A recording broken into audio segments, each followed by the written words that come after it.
Hi everyone! Welcome back to my channel. And for today's video guys, andito tayo sa Barangay Esperanza Ibaba, Alfonso, Cavite. And we have here a lot. Ito po siya guys, 500 square meter, no? Ayan siya guys, ito yung lot. Ayan. And this one is just around 8 minutes to Tagaytay Bypass Road, no? Tagaytay Highway. So dito tayo nag-park. Ayan, yung car natin. Ayan yung mga kapitbahay. Ayan. Meron din tong kapitbahay. Ayan yung nakabili na 6 million ng house. Ayan. So ito yung ating lot. Ayan. So ito guys, title po itong property, no? And free transfer of title po. The rest po nitong property is sold na. Hindi po siya subdivision. This is a private property, no? So ito po, kung nakita nyo sa drone shot,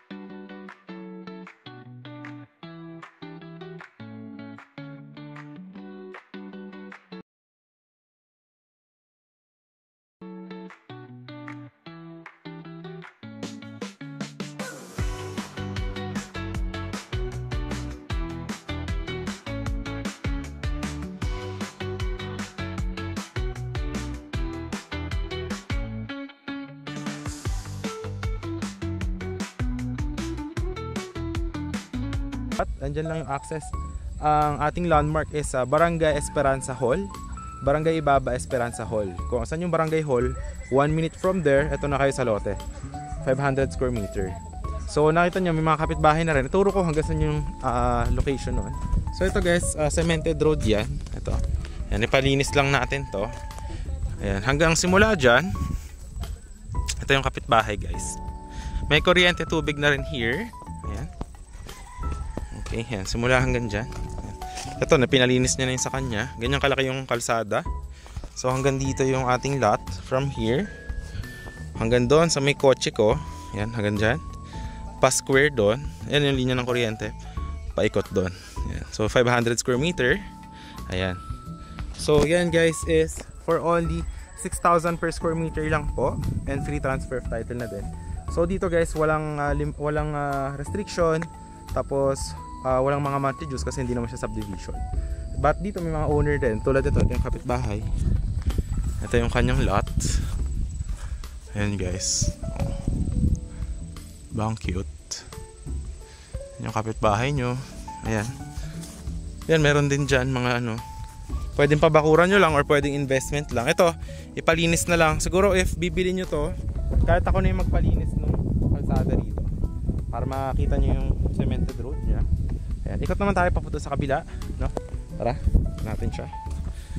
So yan, pwede nyo siya tayuan ng yung bakod or dream house, lagyan ng kubo or small house. Yan, 500 square meter.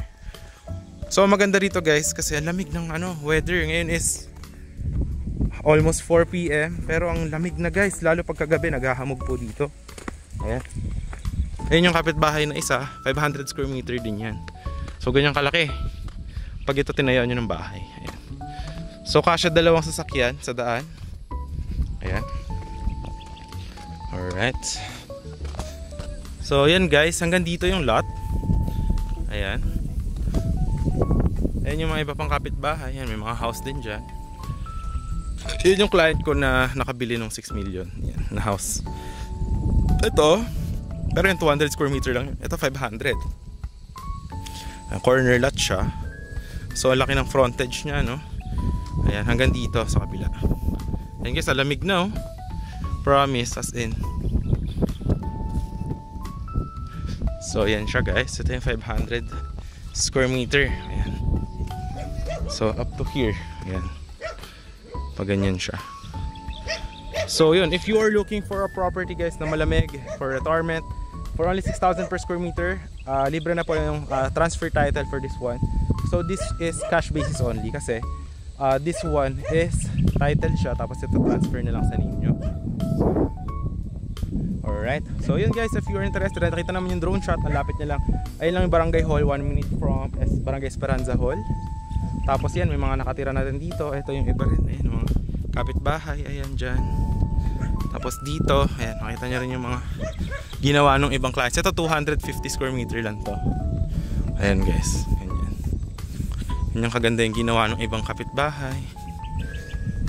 Iba ganyan, bakod lang ng ganun, simple lang. Ayan.